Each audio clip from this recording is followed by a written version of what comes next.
বেলপুর গ্রামের পাশ দিয়ে বয়ে গেছে শিলিগুড়ি মেন সড়কটি। সড়কটির চারপাশে ঘন জঙ্গলে ভরা। শীতের রাত, কুয়াশায় ঢাকা চারদিকে। গত 2 দিন যাবৎ শীতটা আরো বেশি হয়ে গেছে। চারিদিকে এতটাই ঘন কুয়াশা আছে যে 10 কদম সামনে থাকলেও তার চেহারাটা দেখার মতো উপায় নেই। আমি সজিত, গত 20 বছর ধরে অটো চালাই। অনেক শখ করে পড়াশোনা করেছিলাম যাতে একটা চাকরি করতে পারি, কিন্তু পড়াশোনা শেষ করার পর আমি বুঝলাম যে চাকরি এতটা সহজ নয়। চাকরির জন্য অনেক চেষ্টা করার পর যখন চাকরি নামক সোনার হরিণটাকে ধরতে পারলাম না, তখন বেছে নিলাম এই অটো। তবে অটো চালিয়ে বেশ ভালোই যাচ্ছে আমার দিনকাল। প্রথম প্রথম একটু সমস্যা হলেও এখন ভালোই চলে যাচ্ছে। এই রাস্তায় গত 2 মাস ধরে এসেছি। 1 মাস আগে একটা ভয়ানক ঘটনা ঘটেছিল আমার সাথে। তারপর থেকে আর আসা হয়নি এই পথে। জঙ্গলে ঘেরা রাস্তার পাশে আমি দেখলাম একটি বয়স্ক লোক দাঁড়িয়ে আছে। লোকটিকে দেখে কেমন যেন আমার একটা ভিতরে অনুভব হলো। ভাবলাম গাড়ি থামাবো কি থামাবো না।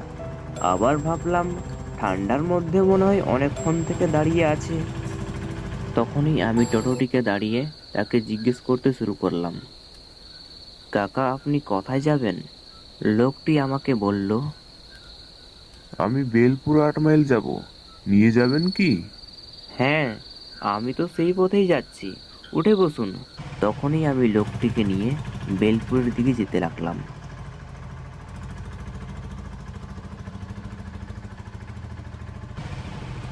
আচ্ছা কাকা, এখন রাত প্রায় 10টা বাজে, তো এত রাত্রে জঙ্গলের পাশে কি করছিলেন আপনি? আমার কথা শুনে সে কোনো কিছু উত্তর দিল না। সে চুপচাপ বসে আছে। কিছুক্ষণ পর আমার চোখে পড়লো বেলপুর 8 মাইল আমরা চলে আসছি। বেলপুর 8 মাইল স্ট্যান্ডে এসে দেখি অনেক লোক দাঁড়িয়ে আছে ভিড় করে। আমি তখনই অটোটিকে দাঁড়িয়ে আমি নেমে পড়লাম। সামনে কি হয়েছে? এত লোক ভিড় করে দাঁড়িয়ে আছে কেন? সেই ভিড়টিকে দেখার জন্য মনে মনে আমার কৌতূহল জেগে উঠল। তখনই আমি লোকটিকে বললাম, কাকা তুমি তাহলে একটু অটোতে বসো, আমি দেখে আসি সামনে কি হয়েছে। তখনই আমি সেই ভিড়ের দিকে যেতে লাগলাম। যখনই আমি এই ভিড়ের মধ্যে এসে দেখি একটি লোক রক্তাক্ত অবস্থায় শুয়ে আছে। তাদের মধ্যে একজনকে জিজ্ঞেস করলাম, দাদা লোকটির কি হয়েছে যে এইভাবে রক্তাক্ত অবস্থায় শুয়ে আছে? লোকটির অনেকক্ষণ অ্যাক্সিডেন্ট হয়ে গেছে, সে মারা গেছে। ওই লোকটির লাশটিকে দেখে সেখানে আমি আর বেশিক্ষণ থাকতে পারলাম না। তখনই আমি অটোর দিকে যেতে লাগলাম। আমি অটোর কাছে এসে দেখি লোকটি অটোতে নেই। আশ্চর্য ব্যাপার, লোকটি তো আমার অটোতেই ছিল, তো গেল কোথায়? একটু পর আবারও দেখলাম সেই লোকগুলো আমার চোখের সামনে অদৃশ্য হয়ে গেল। এইসব দেখে মনের মধ্যে আমার ভীষণ ভয় করতে শুরু করলো।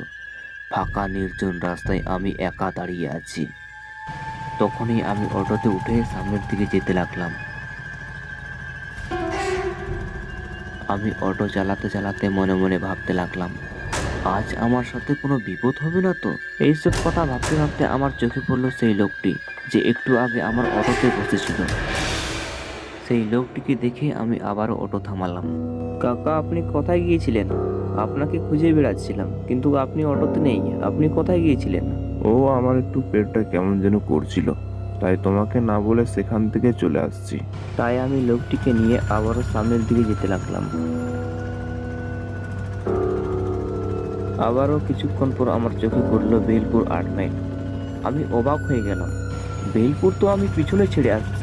তো আবারও বেলপুর 8 মাইলে চলে আসলাম কি করে? তখনই আমি দেখলাম বেলপুরে অনেক লোক দাঁড়িয়ে আছে। আমি তখনই ধীর গতিতে তাদের কাছে অটোটি থামালাম। অটো থামিয়ে অটো থেকে নেমে আমি তাদেরকে জিজ্ঞেস করতে শুরু করলাম, আপনারা এখানে কি করছেন এত রাত্রে? কোথায় যাবেন নাকি? হ্যাঁ, আমরা সবাই যাব বেলপুর 8 মাইলে, কিন্তু অনেকক্ষণ থেকে দাঁড়িয়ে আছি, কিন্তু কোনো গাড়ি আসে না। আপনি আমাদেরকে নিয়ে যাবেন বেলপুর 8 মাইলে? তাদের কথা শুনে আমি অবাক হয়ে গেলাম। আশ্চর্য ব্যাপার, বেলপুর 8 মাইলে দাঁড়িয়ে আছে, আবার বলছে বেলপুর 8 মাইলে যাবে। তখনই আমি রেগে গিয়ে বললাম, আপনার মাথা খারাপ হয়ে গেছে নাকি? আপনারা তো সবাই বেলপুরে দাঁড়িয়ে আছেন।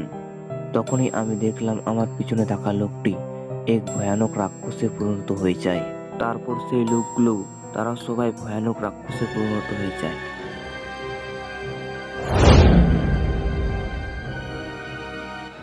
এইসব দেখে আমার ভয়ে হাত পা হিম হয়ে গেল। আমি এখন কি করব কিছুই বুঝতে পারছি না। তারা সবাই আমাকে দেখে বিকটভাবে হাসতে শুরু করলো।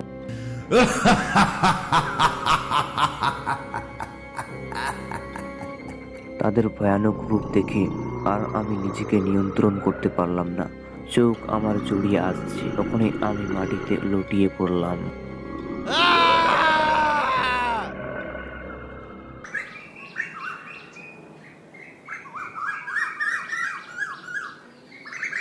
পরের দিন যখন সকাল হয়, আমি নির্জন ফাঁকা রাস্তায় শুয়ে আছি। আমার আশেপাশে অনেক লোক দাঁড়িয়ে আছে।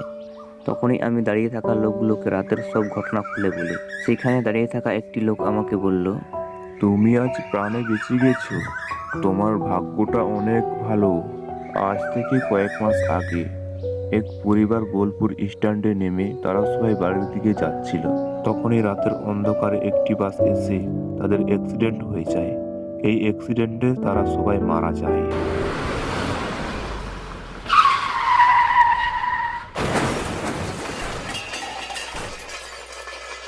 তারপর থেকে তাদের আত্মা এই বেলপুর 8 মাইলের রাতের অন্ধকারে দাঁড়িয়ে থাকে। যখনই কোনো মানুষ রাত্রেবেলা বেশি জোরে গাড়ি চালায়, তখনই সেই আত্মাগুলো জেগে উঠে। এইসব কথা শুনে আমি আর রাত্রেবেলা অটো চালাই না।